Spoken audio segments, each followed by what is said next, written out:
refrigeration issues at a local arena as hockey season approaches. Good evening and thank you for joining us. The City of Thunder Bay says Delaney Arena won't be able to operate at full capacity this year. The arena's refrigeration system is experiencing failures that can't be fixed before hockey season begins.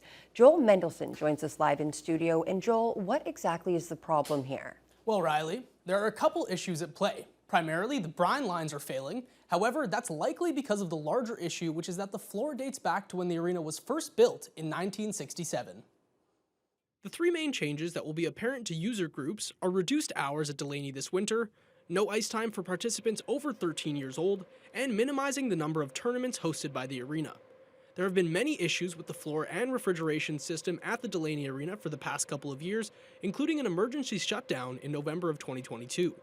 Arena staff have made several temporary fixes to the infrastructure, but now it seems these fixes may no longer be sufficient. During last season, we had some issues with the floor and the refrigeration system here at Delaney. And in the course of doing the repairs this summer, it ended up being much worse than what we anticipated. And then we had an engineer study done, and they indicated that we would need to modify operations for this coming season. It was determined that the brine lines are indeed failing, and that they only have a limited amount of life left. And so, in order to mitigate the stress on the brine lines in the system, we're reducing the overall load on the system for this season, with the plan to replace completely the floor system in 2025. Along with the new floor, the boards will also need to be replaced as they are embedded within it. There is a tentative design in place for the renovations, which are expected to cost approximately $2 million. This would need to be approved in the city's budget. We could bring it to council sooner, but it doesn't improve our timeline any. So it can still fit within the budget season. So it can be debated at the same time as other budget items. If City Council approves the required renovations, then Delaney Arena should be back and fully operational by next September. Joel Mendelson, TBT News. Picket lines were up again on Syndicate Avenue today as CPKC rail workers are still locked out. CN Rail canceled its lockout last night after Ottawa ordered the sides to binding arbitration, but the Teamsters Union is vowing to fight that in court and has issued a 72-hour strike notice to CN, which takes effect on Monday. The strike and lockout come after months of increasingly bitter negotiations. The Railway Association of Canada says a full railway stoppage has a huge impact on Canada's economy as the railways move $1 billion in goods every day. The stoppage has also negatively impacted Thunder Bay's port. CEO Chris Heikkinen says he's disappointed in the ongoing supply chain disruption, noting that at this moment, most port operations have stopped as a result of the labor dispute. There are a couple of vessels that continue to be loaded, just given the fact that their cargo and their rail cars had actually arrived in Thunder Bay ahead of the disruption. But when those two ships have been loaded up, then virtually all the port operations will cease. As far as we can tell, at the moment, there's very little rail activity going on. And we'll have more on the National Railway labor dispute later on in the news hour. Thunder Bay police continue to investigate an incident at Whitnel Pool last month in which a 13-year-old boy nearly drowned and had to be airlifted to hospital in southern Ontario. Police are now looking for a person who helped the boy out that day. The incident happened on July 13th. The boy, named Kevin, was barely conscious when paramedics arrived on scene. He had swallowed water and required suction. When he woke up in hospital, Kevin told his family he remembered being beaten up and pushed into the water. He was back home about a week later, but was still experiencing health issues. Police have spoken to multiple people who were at the pool when the situation occurred. However, one key witness who provided aid to the boy hasn't been found. That person, or their parents, guardians, or anyone who knows them is asked to contact City Police. Parks Canada announced today that it won't continue with the construction of a $37 million facility at the Nipigon Marina. An archaeological assessment of the site has determined that historic remains that were found there in May date back to pre-European contact. Construction stopped at the site after the remains were discovered. Initial reports estimated they were those of a First Nations man who lived before the 17th century. That prompted further archaeological work at the site. Officials with Parks Canada aren't sharing the details of those results, except to confirm the remains are pre-contact and that the site is no longer a viable location for the Lake Superior National Marine Conservation Center building. I support the decision not to build at the site that we were planning to be at because we need to respect those who came before us and their final resting places. But I'm a longtime local of Nipigon, and so this is a project that's really important to me, and I was really looking forward to having it down at the Nipigon Marina. And I just see this as a little bit of a setback and a delay in our planning as we continue to look for a new site to be able to build the Administration and Visitor Center. Nyman says locations in Nipigon will be prioritized in that search, but that could mean moving away from the waterfront. Parks Canada has cancelled the $37 million contract with Finway General Contractor. Project timelines will be significantly delayed and the budget will increase. Nyman says it's way too early, however, to say by how much. $5 million has already been invested into the project. The Thunder Bay DSAB has announced the appointment of a new CEO when outgoing Chief Administrator Bill Bradica steps aside on September 27th. A familiar face will step up to fill his shoes. Ken Ranta is the current Director of Integrated Social Services and has been with the DSAB since 2013. Board Chair Brian Hamilton says hiring Ranta will allow for continuity and a smooth transition, especially given that he spent more than a decade in leadership with the organization already. Well, I'm going to continue a lot of the same because we've got a great organization, we've got good relations with our community partners, we do delivery of great services, so a lot of that won't change. It's what we're here for and why we do it. I think where Ken really shines for us is on communication. For me anyway, personally, as the board chair, I really value communication. I also really value engagement with the community. Ranta's first priority when he takes over the top job in about a month is to carry out the DSAB's new strategic plan. That includes overseeing childcare changes, developing more affordable housing, and investing in supportive housing partnerships. We're learning more about the number of potentially fatal overdoses that are prevented at the safe consumption sites that the Ford government is trying to close across the province. And there are questions about whether the move could be considered unconstitutional by the courts. CTV's John Woodward brings us the latest details. The supervised consumption site at South Riverdale Community Health Centre reverses about 4 overdoses a week, records show, as deadly drugs continue to circulate. About 22 people in Canada are dying of an opioid overdose per day. It's under 200 meters to the nearest school, so the consumption site here will be shut down under new rules announced by the provincial government. Among 5 such sites in Toronto and 10 across the province facing closure, spurred by a shooting in 2023, a mom of 2 struck by a stray bullet. The province's plan turned these sites into treatment hubs, but without the harm reduction measures. And we'll see more overdose deaths, which means that our emergency services will be running around in circles trying to save people's lives across the city. Exactly how many? New figures obtained by CTV News offer a clue. The 5 Toronto centres helped clients survive over 5,600 overdoses in a 4-year period. That works out to just over 3.6 a day. Across the province, the 10 sites helped clients survive more than 9,000 overdoses in the same time period. That's just under 6 a day. A starting estimate for how many more may die, says researcher Jillian Kalla. If we cut supervised injection sites and supervised consumption sites in the province of Ontario, there will be increases in fatal overdose rates. Federal figures also show the sites refer over 100 users a day to treatment, people who may otherwise be hard to reach. It's going to face an uphill battle if there's a court challenge. Lawyer Mike Fetter represented an intervener in a court case fighting the shutdown of the first supervised injection site in North America, Vancouver's Insight. Ultimately, Canada's Supreme Court found the attempt unconstitutional because it wasn't based in evidence. If you're going to cut people off from something that reduces, the risk of disease and death, you better have an evidence-based explanation.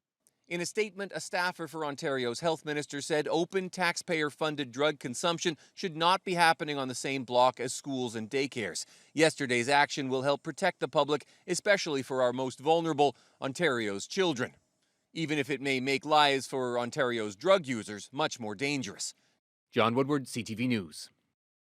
Thunder Bay Police are investigating a suspected dog theft after 3 Boston Terriers disappeared from a Southside home 2 weeks ago. Police received reports of a break and enter that occurred at a home in the 100 block of Rowan Street sometime between Thursday, August 8th and Friday, August 9th. The 3 dogs were all gone when the owners realized what had happened. Police have now released photos of the dogs. The oldest one is 4 years old, while the youngest is a 1-year-old. Police are seeking the public's help in locating the dogs, which are all of the Boston Terrier breed. Anyone with information is asked to contact City Police or Crime Stoppers. Local theatre group Cambrian Players celebrated the launch of its 75th season this week. As part of the special anniversary festivities, the group unveiled some upcoming shows and events being held at the theatre on Spring Street. TBT's newest summer intern, Holden Dougal, was there and brings us the story. Since its first production in the fall of 1949, the Cambrian Players have always been a volunteer-led charitable organization which strives to provide the highest caliber theater possible. It is very easy to join, and the group is always looking for new members. I actually got involved in the group because I had a friend of mine was involved with Cambrian Players, and there was an audition coming up. So he said, hey, you should come audition. So I thought, sure, why not? So I auditioned and got a part, and that's how it all started. The first main stage show of the year is called Marriage-Minded Misses, directed by Julie McCoy, who began with the group as a behind-the-scenes helper. This is actually my 20th year being involved with Cambrian. I started 20 years ago backstage helping out, and I ended up being on stage. I've done behind the stage work, and now I'm directing. This will be my 3rd full-length production directing with Cambrian. Along with Of Marriage-Minded Misses, other productions include Home Darling, A Year with Frog and Toad, and a number of events with the Cambrian Improv Players. To celebrate its 75th season, the group is also holding a variety of events like Improv-a-thon and a trivia and karaoke night, as well as an anniversary gala later in the year. It's going to be a really exciting year. We're really looking forward to having people come out and celebrate with us. And we have some auditions coming up for our fall production of Marriage-Minded Misses. So there is an online audition form that you can go to the website and sign up for as well. For anybody looking to get involved with the Cambrian Players, they're holding auditions for the first play of the season in September. Holden Dougal, TBT News. Our Kids Count's biggest annual fundraiser is officially underway at Marina Park. The 2024 Ribfest Ribbers were slinging up saucy dishes for takeout yesterday, but today marked the official start where residents can go down and enjoy everything the festival has to offer. Justin Hardy joins us live from the waterfront. Justin, what can people expect this year? Well, Ryan, there's plenty for the whole family to enjoy, from fun and games in the kids section to the many food vendors offering all kinds of tasty treats. But of course, the stars of the show are those mouth-watering ribs. Organizers were a little worried about rain with the cloud coverage all day, but luckily for rib enjoyers, the rain so far is managing to hold off. Lines were already beginning to form at the event's main ribbers, Rib Royale and Dinosaur Smokehouse, and the other local food vendors are also getting some love. This year's Ribfest was moved to the waterfront after being held in a few other locations over the years. Event co-chair Daniel Trevisanuto says the new location has been working out great so far and really highlights what a family-friendly event Ribfest is. Right now we're pretty excited about the new location. It's beautiful. It's been very, the city's been great to work with to come and get here. So I can't, it's been wonderful on that end of it. And it just really adds to the whole picnic in the park feel that we want to go for. It's nice, it's green, there's the water, there's walking paths, so you can come here, you can enjoy some of the games we have, you can explore Marina Park. It really becomes a whole event when you come down here this way. Ribfest has been held in Thunder Bay for over a decade now and has become the largest annual fundraiser for local charity Our Kids Count. Executive Director Jackie Knuff says the support received through the annual fundraiser shows just how much the community can help those in need. Our Kids Count, we're a grassroots charity organization, and we really rely on events such as Ribfest so that we can raise the funds that we need to be able to provide free programs to families in the community. And so if you are coming to Ribfest, you know, stop by, get your 50-50 ticket. The pot right now is just over $8,000. Last year we gave away $20,000. So we're hoping to, you know, get to that amount or even more. If you can't come down to Ribfest, you can get your tickets online at ourkidscount.ca. Ribfest continues tonight until 8 o'clock and tomorrow and Sunday from 11 in the morning until 8 each night. And the weather is expected to continue to hold out all weekend. I'm Justin Hardy reporting live from Ribfest. Back to you in the studio. Okay, thanks a lot, Justin. And that is good news, of course, about the weather. Fiona, you said that you know, things maybe disrupted a very little bit this morning, but you predicted that that rain would be out of the way by the time things got going in earnest, and you were correct. Always. I was just going to say, were we shocked? You sound surprised. I was going to say surprised. Always. I don't like that. Yes, there was a lot of cloud in the skies today, more so in the morning. It's starting to break up a bit. We topped out with a high of 25 and a humidex hovering around 28, and winds were fairly light for most of the day. If we take a look at where we're at right now across the region, mostly cloudy skies in Fort Frances and up into Red Lake. Temperatures started very mild this morning. They had a low of 17 before the skies started to brighten, and they topped out pretty close to what you're seeing right now, humidex hovering around 31, so very, very warm, even with a little bit of extra cloud. Into Greenstone, they've got sunshine at this hour. Started out mainly cloudy, but it's been clearing out quite nicely. They're at 23 and a humidex of 29. Little cooler along the North Shore or the northeastern shore as you head into Wawa. They're seeing some wind off the lake and keeping things in the teens. Sault Ste. Marie, mostly cloudy. They're at 23 Celsius at this time.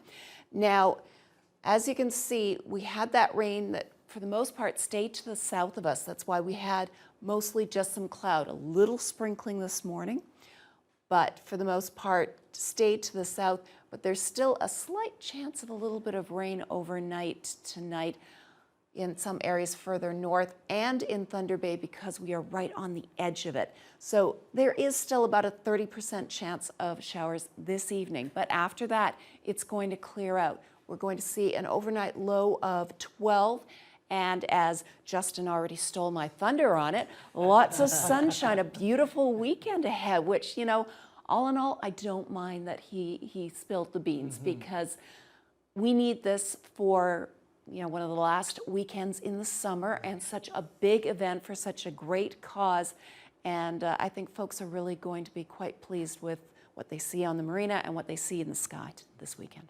All right, yeah, pretty sweet gig there for Justin. Not only was he down there enjoying the ribs, I know he was doing that earlier today, but he was dancing, I think, earlier. Yeah, some music, dancing a little bit for sure, and then you know, also like you said, stealing your thunder a little bit as well. So, good day for Justin overall. All right, not a great day, all things considered, for the Canadian economy. That's because that rail disruption, well, it continues despite Ottawa's efforts to send the matter to binding arbitration. As we told you earlier in the show, the Teamsters Union plans to exercise legal options to fight that. We'll have more details right after the break. For us, it's not about going against the law, but we will work within the framework of the law.